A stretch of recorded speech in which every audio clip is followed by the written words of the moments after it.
Hello दोस्तों, तो पिछले एपिसोड में हमने देखा कि वो अपने एंड्रॉइड स्पेक्टर रैम का इस्तेमाल कर रहा था, जिसमें वो अपने साथ टंगसेट और शेकी करने के सोल इंजीनियर ग्रुप्स को भी ले आता है, क्योंकि इसका इस्तेमाल करते हुए यूहो एक बड़ी आर्मी को आसानी के साथ टेलीपोर्ट करवा पा रहा था। साथ ही वो सिर्फ 20 मिनट के अंदर उन सारे सोल्जर्स को बाहर बुलवाते हुए सनमून एम्पायर के 2 कैंप्स को डिस्ट्रॉय करवा देता है। और इससे पहले कि रीइंफोर्समेंट वहां तक पहुंच पाती, यूहो पहले अपने साथियों को लेकर वहां से आगे की सिटी यानी कि ओक सिटी की तरफ पहुंच गया था। यूहो अपने साथियों के साथ मिलकर अलग-अलग तरीके से हमला कर रहा था, जैसे कि वो कभी ईस्ट में हमला करता तो कभी वेस्ट में, कभी नॉर्थ कभी साउथ, जिससे सनमून एम्पायर को बिल्कुल अंदाजा ही ना हो पाए कि उन पर अगला हमला कहां होगा। इसी तरह करते हुए यूहो और उसके दोस्तों ने बहुत ही आसानी के साथ ओक सिटी को भी खत्म कर दिया था। अब इसके बाद अगली बारी आती है ईस्टर्न सन सिटी की, जो सिटी एक्सट्रीम नॉर्थ रीजन की टेरिटरीज में पाई जाती है। अब आगे तो नेक्स्ट एपिसोड की शुरुआत यहाँ पर बिल्कुल उसी सीन से शुरू होती है, जहाँ यूहो ईस्टर्न सन सिटी की तरफ देखते हुए कह रहा था कि हमारा अगला टारगेट होगा ईस्टर्न सन सिटी। ईस्टर्न सन सिटी सनमून एम्पायर का लॉजिस्टिक और वेयर हाउस की तरह काम करता था, जहाँ पर खाना और वेपन्स और बाकी के रिसोर्सेज स्टोर होते थे। ये सनमून एम्पायर की एक बहुत बड़ी और पॉपुलर सिटी थी, इसलिए यूहो कह रहा था कि हम लोगों की इस ऑपरेशन की मेन प्रायोरिटी ये सिटी होगी, क्योंकि सनमून एम्पायर ने जंग के लिए बहुत सारे रिसोर्सेज इस सिटी में स्टोर करके रखे हुए। अगर हमने ये पूरी सिटी लूट ली तो इससे सनमून एम्पायर को बहुत सारा नुकसान होगा, जंग में उनकी मशीनें धीमे पड़ जाएगी। जो सब सुनकर तो ब्रदर की तो यूहो से कहता है फिर आखिर हम इंतजार किसका कर रहे हैं, हमें जल्दी से जल्दी ईस्टर्न सन सिटी पर हमला कर देना चाहिए, इससे पहले कि ओक सिटी की रीइंफोर्समेंट यहाँ पर आ जाए। उनके आने से पहले हमें हमला करके इसे पूरी तरीके से खाक में मिलाना होगा। जो सुनकर यूहो जवाब देते हुए कहता है कि सेकंड ब्रदर, हम जल्दबाजी में नहीं बल्कि एक अच्छे स्ट्रेटेजी के साथ हमला करेंगे और मेरे पास एक अच्छा प्लान है। यूहो की ये कहते ही सीन शिफ्ट होकर ईस्टर्न सन सिटी पर आ जाता है, जहाँ पर हमें देखने को मिलता है कि ईस्टर्न सन सिटी एक्सट्रीम नॉर्थ रीजन में पाई जाती थी। चारों तरफ बर्फ और पानी है, इसलिए पानी का इस्तेमाल करते हुए बड़ी-बड़ी शिप्स भी यहाँ पर आती है, जो कि रिसोर्सेज को लाने और ले जाने का काम करती थी। यूहो भी हम इस टांगोटों के साथ बेस बदलकर उसी शिप के थ्रू यहाँ सिटी के अंदर पहुँच गया था। यहाँ सिटी में आने के बाद यूहो वहाँ के सबसे बड़े होटल को चूज करता है और यूहो उसके मालिक के पास आते हुए कहता है कि मेरी वाइफ को खामोशी पसंद है, इसलिए मैं नहीं चाहता कि यहाँ पर हमारे सिवा कोई भी मौजूद हो। आज की रात ये होटल मुझे और मेरी वाइफ को चाहिए। जो सब कहते हैं यूहो ने यहाँ अपने पास से 2 गोल्ड की पोटलियां भी उस मालिक को दे दी थी। जिन सोने की पोटलियों को देखकर तो होटल मैनेजर भी खुश हो गया था और वो यूहो से कहता है कि ठीक है जैसा आप कहे। ये बोलते होटल मैनेजर वहाँ पर मुझे बाकी के गेस्ट के पास आकर बारी-बारी उनसे माफी मांगते उन्हें यहाँ से जाने के लिए बोलता है। साथ ही वो उनसे कहता है कि मुझे माफ कर दीजिए, यहाँ पर खाने पीने का आपका जितना भी बिल हो वो देने की कोई जरूरत नहीं, वो होटल पे करेगा। जिस पर वो सब भी बिना कोई ऑब्जेक्शन करे मानकर वहाँ से चले जाते हैं। पूरी तरीके से होटल खाली हो चुका था, सिर्फ यूहो, मिस टांगुटंग और होटल मैनेजर वहाँ पर मौजूद था। जहाँ होटल मैनेजर तो अपने हाथ में 2 सोने की पोटलियां देखकर खुशी से पागल हो रहा था। दूसरी तरफ हम देखते हैं कि यूहो ने अपनी स्पिरिचुअल आई की पावर्स एक्टिवेट करके होटल मैनेजर को गहरी नींद में सुला दिया। जिसके बाद अब यहाँ लोगों को परेशान करने के लिए कोई भी नहीं बचा था, इसलिए हम देखते हैं कि यूहो फौरन से अपने एंड्रॉइड स्पेक्टर रैम के गेट को ओपन करने लगता है, जिसके अंदर से यूहो के बाकी के दोस्त भी बाहर निकल आए थे। मिस्टर बेबी यूहो से सवाल करते पूछता है कि यूहो बताओ यहाँ की सिचुएशन कैसी है। तो सुनकर यूहो अपने सोल डिटेक्शन और सोल शेयरिंग टेक्निक को एक्टिवेट करके अपने दोस्तों को बताने लगा कि इस वक्त ईस्टर्न सन सिटी में टोटल 30,000 सोल्जर्स मौजूद है, जिसमें से 150 तो पावरफुल सोल मास्टर है। लेकिन उनसे भी बड़ी मुश्किल की जो बात है वो ये है कि जो सिटी का नॉर्थर्न सिटी गेट है वहाँ पर बहुत सारे ऑफेंसिव और डिफेंसिव सोल गाइडेंस टूल्स लगाए गए थे।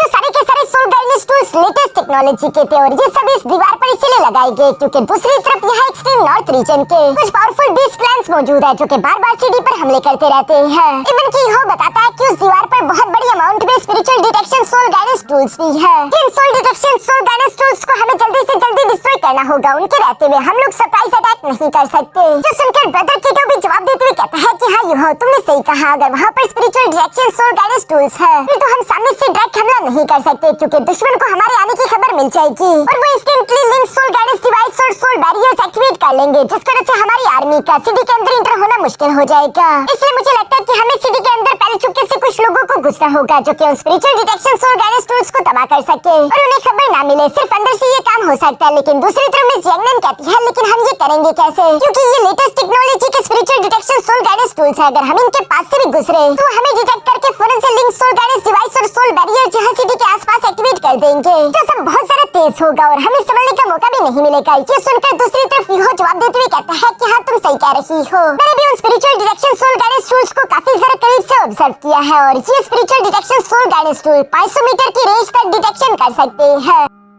जैसे हम 500 मीटर की रेंज के अंदर इंटर करेंगे वो फौरन से एक्टिवेट हो जाएंगे और उसके बाद सिर्फ 2 सेकंड के अंदर link defensive soul guidance tool पूरी तरीके से एक्टिवेट हो जाएंगे, जो कि सिटी को प्रोटेक्ट करते हैं। यानी कि टोटल हमारे पास 2 से 3 सेकंड होंगे, इसलिए मैंने सोचा कि हम लोग सोनिक स्पीड के साथ मूव करते हुए सिटी के कोर बढ़ेंगे। इससे पहले कि link defensive soul guidance tool activate हो पाए उससे पहले हमें सिटी के अंदर इंटर करना होगा। जो सुनकर तो जू सेंशी परेशान होते हुए कहता है, लेकिन सिर्फ 2-3 सेकंड के अंदर सिटी के कोर तक पहुंचना इतनी रफ्तार हम लोग हासिल कैसे कर सकते हैं? जो सुनकर यूहो ने अपने पास एक लेवल 9 का सोल थ्रस्टर बाहर निकाल लिया था, जिसके बारे में यूहो अपने दोस्तों को बताता है कि टीचर जीवन की मदद के साथ मैंने ये लेवल 9 के सोल थ्रस्टर बनाए हैं, इनकी मदद से हम लोग ये रिस्क ले सकते हैं। जो सुनकर तो मिस टांगुटोंग खुश हो गई थी और वो यूहो से कहती है कि ठीक है, फिर इंतजार किस बात का, हम लोग ये काम शुरू करते हैं। जो सुनकर यूहो भी इस बात पर एग्री था, लेकिन वो अपने दोस्तों से कहता है कि हम सारे के सारे सोल्जर्स को लेकर इतनी रफ्तार से नहीं बढ़ सकते, हमें इस मिशन के लिए स्पीड और डिफेंसिव एबिलिटी दोनों चाहिए होगी, इसलिए मैंने 6 लोगों को चूज किया है जो कि नॉर्थन सिटी गेट वॉल को पार करेंगे। उन 6 लोगों के नाम थे यूहो, मिस्टर बीबी, मिस टांगुटोंग, जू सेंशी, मिस इगुई और साथ ही साथ दूसरी तरफ फेंग जुई चेन। इन 6 मेंबर्स का नाम सुनकर ज़्यादा खड़ी होकर सवाल करते हुए कहती है कि और हमारा क्या? जिस पर यूहो जवाब देते हुए कहता है कि हमें बाहर से भी एक्सटर्नल सपोर्ट की जरूरत पड़ेगी, जो काम मिस जंगनन ज़्यादा और ब्रदर केटो संभालेगा। वो शेक एकेडमी और टांगसेट के सोल इंजीनियर लीजन के साथ बाहर से उन डिफेंसिव बैरियर पर हमला करते हुए हमें सपोर्ट प्रोवाइड करेगा।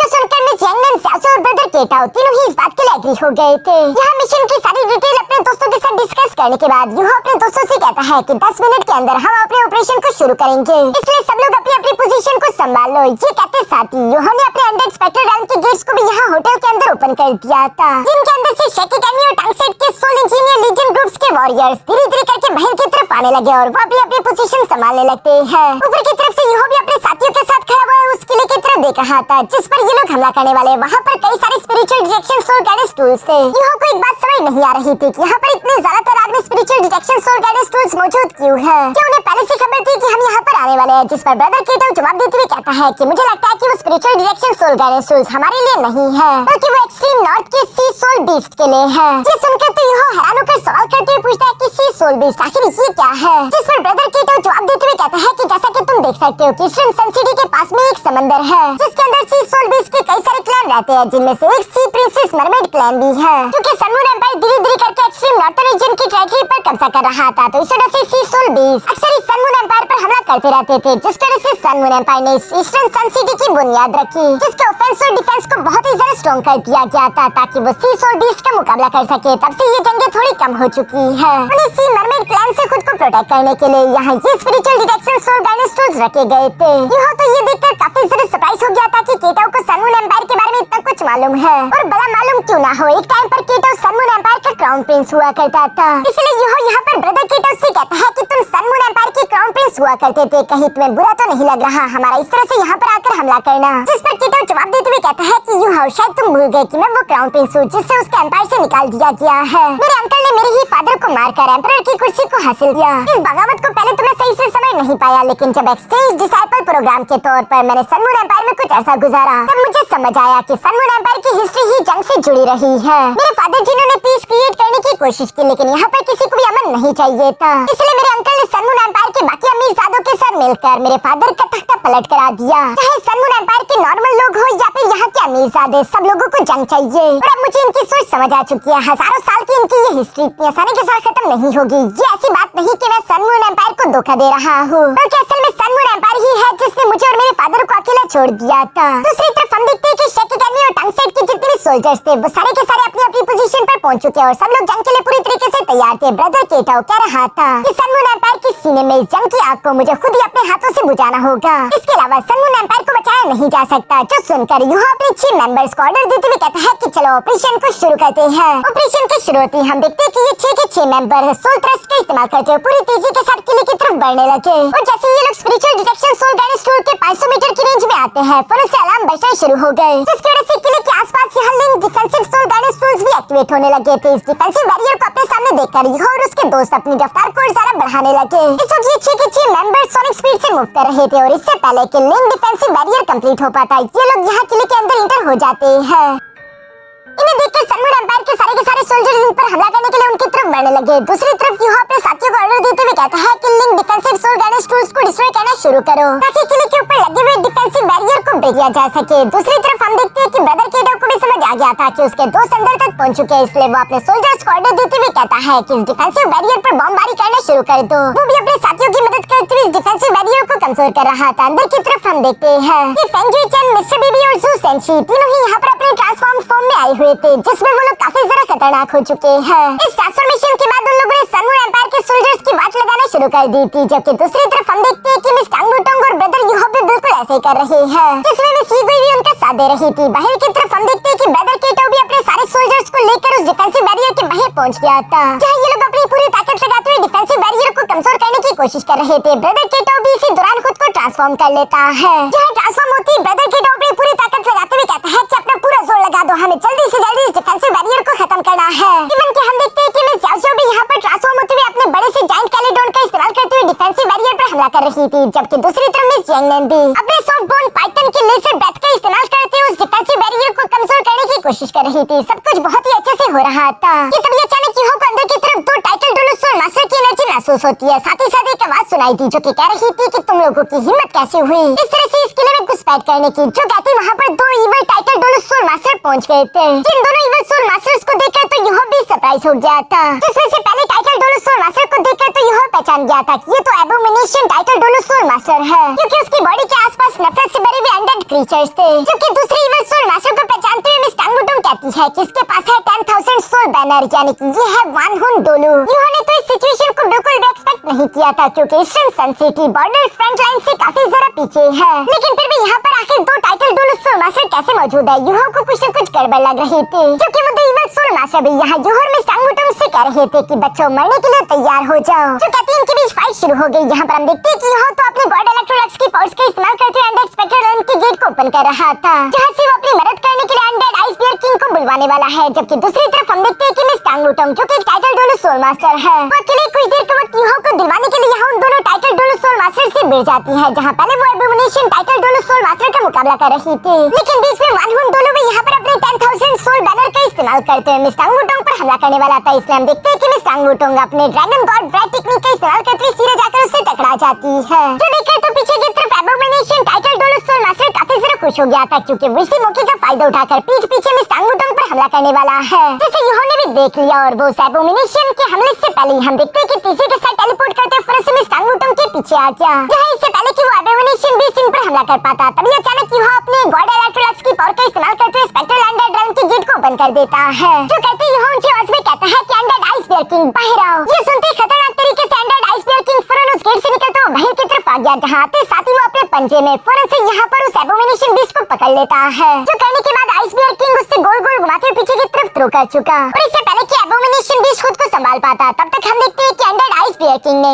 अपने लेजर ब्रेथ बीम का इस्तेमाल करते उसे जलाना शुरू कर दिया, जो बीम बहुत ही जरा पावरफुल थी। अब चूंकि यहाँ एबोमिनेशन टाइटल डोलोसोर मास्टर को अनडेड आइस बियर किंग ने संभाल लिया था, तो दूसरी तरफ हम देखते हैं कि यूहो मिस टांग वुटोंग का हाथ पकड़ लेता है, ताकि वो उसके साथ अपनी सोल पावर को शेयर कर सके। इस तरह से मिस टांग वुटोंग की सोल पावर इंक्रीज हो गई और वो एक powerful dragon blade wing slash technique का इस्तेमाल करते हुए तीसरे के साथ 10,000 सोल बैनर पर हमला कर देती है, जिसे वान हुन डोलू ब्लॉक नहीं कर पाता और उसका 10,000 सोल बैनर बीच में से कटकर नीचे की तरफ गिर गया। ये देखकर तो वान हुन डोलू घबराते हुए पीछे की तरफ भागने लगा। दूसरी तरफ हम देखते हैं कि यूहो के बाकी के दोस्त भी बहादुरी के साथ यहाँ सन मून एम्पायर के सोल्जर्स के साथ फाइट करते हुए उन्हें दूर चटा रहे थे। और जहाँ तक बात रही वान हुन डोलू की, तो हम देखते हैं कि यूहो और मिस टांग वुटोंग उसे भागने नहीं देते, क्योंकि हम देखते हैं कि वो उसका रास्ता ब्लॉक कर चुके, जहाँ मिस टांग वुटोंग वान हुन डोलू को नीचे से एक जोरदार पंच करते हुए हवा में पटक चुके। ऊपर की तरफ यूहो पहले अपने पंच के साथ तैयार खड़ा था, जो कि वान हुन डोलू को देखते उसके मुंह पर एक जोरदार मुक्का कर देता है।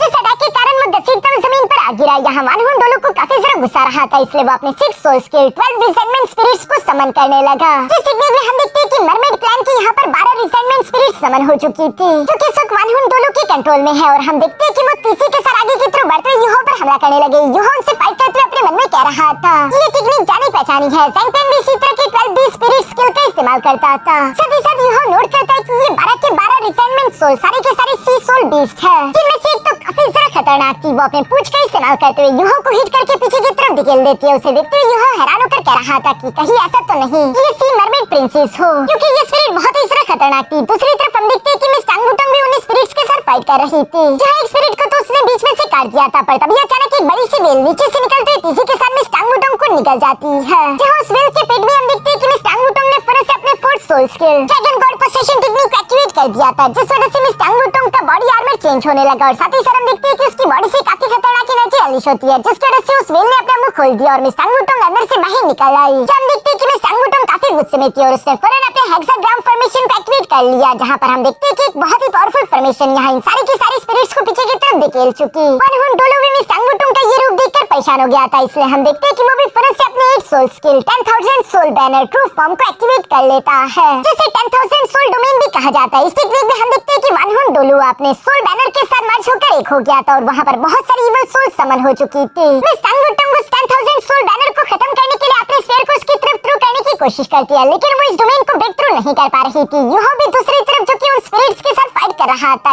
ये देख लेता है और वो कहता है कि ये डोमेन टाइप सोल स्किल, चलो मैं भी अपनी डोमेन दिखाता हूँ। ये कहती यूहो ने भी snow dance extreme ice domain को एक्टिवेट कर लिया। जिस आइस एक्सट्रीम के प्रेशर ने उन सारी स्पिरिट्स को पीछे की तरफ धकेल दिया। साथ ही साथ हम देखते हैं कि यूहो काफी कुल तरीके से अपने हेवंस लॉक टेक्निक को एक्टिवेट कर लेता है, जिस टेक्निक में हम देखते हैं कि यूहो की स्पिरिचुअल आई के अंदर से बहुत बड़ी-बड़ी चेन्स निकलती हुई सीधे जाकर 10,000 सोल बैनर को जकड़ लेती है। साथ ही साथ जैसा कि हम जानते हैं कि यूहो एक नेक्रोमैंसर है, जो कि सोल बर्निंग और सोल प्यूरिफिकेशन दोनों ही कर सकता है। हम देखते हैं कि यूहो ने यहाँ पर उसी चेन का इस्तेमाल करते हुए अपनी फ्लेम से उस 10,000 सोल बैनर को जलाना शुरू कर दिया, जिस तरह से अंदर की तरफ मौजूद वनहुन डोलू भी जल रहा था और वो दर्द में चिल्लाते हुए कहता है, ताहिर तुम ये क्या कर रहे हो, ये क्या है? मैं सीगुई जिसके पास होली एंजल की मार्शल सोल थी, वो भी दूसरी तरफ यहाँ सोल्जर्स के साथ फाइट करते हुए ये सारा नजारा देख लेती है, जहाँ पर वो यूहो से कहती है कि यूहो मुझे भी तुम्हारी मदद करने दो, क्योंकि होली एंजल मार्शल सोल में होली लाइट की पावर होती है, जो कि इविल सोल मास्टर्स की कट्टर दुश्मन है। इसलिए यूहो ने सीगुई को इजाजत दे दी थी। दूसरी तरफ हम देखते हैं कि सीगुई भी हवा में आती ही होली लाइट से बनी हुई एक बहुत बड़ी डिवाइन सोर्ड समन कर लेती है, जो कि तेजी के साथ नीचे वनहुन डोलू की तरफ बढ़ रही थी। ये देखकर वनहुन डोलू कुछ समझ नहीं पाता और वो अपने रिसेंटमेंट स्पिरिट्स को यहाँ उस डिवाइन सोर्ड को रोकने के लिए भेजता है, लेकिन चूंकि ये रिसेंटमेंट स्पिरिट्स इविल एनर्जी से घिरी हुई थी, जबकि दूसरी तरफ होली लाइट तो इनकी कट्टर दुश्मन है, इसलिए ये रिसेंटमेंट स्पिरिट्स उस डिवाइन सोर्ड के कांटेक्ट में आते साथ ही तबाह होने लगी। यूहो भी ये देखकर यहाँ वनहुन डोलू का मजाक उड़ाते हुए कहता है कि लगता है तुम जीने से थक चुके हो, इसलिए तुम मरने वाली हरकतें कर रहे हो। आखिर कौन रिसेंटमेंट स्पिरिट का इस्तेमाल करते हुए holy light angel martial soul का मुकाबला करता है? तुम तो मेरी सोच से भी ज्यादा बेवकूफ निकले। असल में वनहुन डोलू को तो अंदाजा ही नहीं था कि इस लड़की के पास होली एंजल की मार्शल सोल है, और जब तक उसे ये मालूम हुआ उसकी फटकर 4 हो चुकी थी। दूसरी तरफ हम देखते हैं कि यूहो भी खुद को ट्रांसफॉर्म कर लेता है, जहाँ वो मिस टांगुटुंग के पास आते हुए कहता है कि फाइनल स्ट्राइक के लिए तैयार हो जाओ, जहाँ यूहो की स्पिरिचुअल आई और दूसरी तरफ मिस टांगुटुंग का हाउटियन हैमर दोनों एक दूसरे के साथ मर्ज होते हुए एक फ्यूजन स्किल क्रिएट करने लगा, जिसे world hammer spiritual hammer technique कहा जाता है। इस टेक्निक के अंदर से निकलने वाली थंडर एनर्जी बहुत ही ज्यादा डेंजरस थी, जिसका इस्तेमाल करते हुए यूहो मिस टांगुटुंग वनहुन डोलू पर हमला कर देते हैं और ये हैमर थंडर अटैक इतना ज्यादा पावरफुल था कि वनहुन डोलू का 10,000 सोल बैनर भी उसे ब्लॉक नहीं कर पाता और वो इस अटैक के कारण हिट होकर बहुत ही बुरी तरीके से इंजर्ड होते हुए जमीन पर आ गिरा। पीछे की तरफ हम देखते हैं कि अंडर आइस बेयर किंग ने भी यह एबोमिनेशन बीस्ट को मार मार के उसका कुत्ता बना दिया था, जबकि वनहुन डोलू अपने चारों तरफ नजरें घुमाकर देखता है कि उसके बाकी के साथियों की भी बहुत बुरी तरीके से पिटाई हो रही थी, इसलिए वो कैसे तैसे यहाँ से अपनी जान बचाकर भागना चाहता है, पर यूहो उसे भागने कहाँ देगा। वो उसके सामने खड़ा था, जहाँ पर हम देखते हैं कि यूहो ने फौरन से अपनी मार्शल सोल टू बॉडी असुर आई को एक्टिवेट कर लिया था, जिसके सोल इंपैक्ट टेक्निक का इस्तेमाल करते हुए वो वनहुन डोलू पर हमला कर देता है, जिस अटैक के कारण वनहुन तो जमीन पर जा गिरा। दूसरी तरफ हम देखते हैं कि तब तक यूहो के साथियों ने link defensive soul guidance tool भी डिस्ट्रॉय कर दिए थे, जिसकी वजह से इस किले के आसपास जो डिफेंसिव बैरियर था वो चकनाचूर हो गया। बाहर की तरफ मौजूद यूहो के दोस्त और उसके सोल्जर अब किले के अंदर घुस चुके थे, जिसकी वजह से सनमून एम्पायर के सारे सोल्जर्स मारे जाने लगे। इनकी हालत बद से बदतर हो चुकी थी। यहाँ वनहुन डोलू जब अपनी आंखें खोलता है तो यूहो उसके सामने ही खड़ा था, जहाँ पर हम देखते हैं कि यूहो अपनी गॉड इलेक्ट्रोलक्स की नेक्रोमेंसी पावर का इस्तेमाल करते हुए प्यूरिफिकेशन स्किल एक्टिवेट कर लेता है, जहाँ यूहो अपनी नेक्रोमेंसी की प्यूरिफिकेशन कर्स पावर का इस्तेमाल करते हुए यहाँ सारी की सारी सोल्स के ऊपर से रिसेंटमेंट एनर्जी को हटाकर उन्हें रीइंकार्नेशन साइकिल के लिए भिजवा रहा था। यहाँ यूहो जब ये सब कर रहा है, दूसरी तरफ हम देखते हैं कि उसके अंडर आइस बेयर किंग ने भी एबोमिनेशन टाइटल डोलू सोल मास्टर को हरा दिया था, जो सब देखकर मिसीगुई सामने की तरफ आते हुए अपने holy angel divine judgement technique को एक्टिवेट कर लेती है, जिस टेक्निक की वजह से ये दोनों ही इविल सोल मास्टर यहाँ कमजोर हालत में जंजीरों में जकड़े गए थे, जबकि मिसीगुई अपनी होली एंजल की तलवार का इस्तेमाल करते हुए पावरफुल स्लैश अटैक के साथ उन दोनों इविल सोल मास्टर्स को जान से मार डालती है, जिसके साथ यूहो और उसके दोस्त इस बैटल को जीत गए थे। यूहो और उसके दोस्तों ने यहाँ इस किले पर कब्जा कर लिया था, जहाँ पर यूहो ब्रदर कीटो से कहता है कि ब्रदर कीटो उठ जाओ अब तुम लोग ईस्टर्न सन सिटी के रिसोर्सेज को इकट्ठा करना शुरू करो, जिस पर वो दोनों हमें जवाब देते हुए अपने अपने काम पर लग गए। दूसरी तरफ हम देखते हैं कि यूहो ने जिन स्पिरिट के ऊपर से रिसेंटमेंट एनर्जी हटाई थी वो यूहो के शुक्रिया अदा कर रही थी। साथ ही साथ हम देखते हैं कि उनमें से एक तो शायद मरमेड क्लैन की प्रिंसेस है, जो कि 2 लड़कियों के साथ मिलकर अपनी पावर्स को इकट्ठा करते हुए हवा में क्राउन को समन कर लेती है। ये करने के बाद वो यूहो का शुक्रिया अदा करते हुए वहाँ से चली गई। दूसरी तरफ हम देखते हैं कि वो क्राउन एनर्जी में ट्रांसफॉर्म होते हुए धीरे-धीरे से यूहो के पास आते हुए यहाँ यूहो के हाथ पर लग गया और यूहो के हाथ पर एक मार्क दिखाई देता है, जो क्या था यूहो को खुद भी समझ नहीं आया। लेकिन यहाँ पर इसी सीन के साथ हमारा ये एपिसोड यहीं पर खत्म हो जाता है।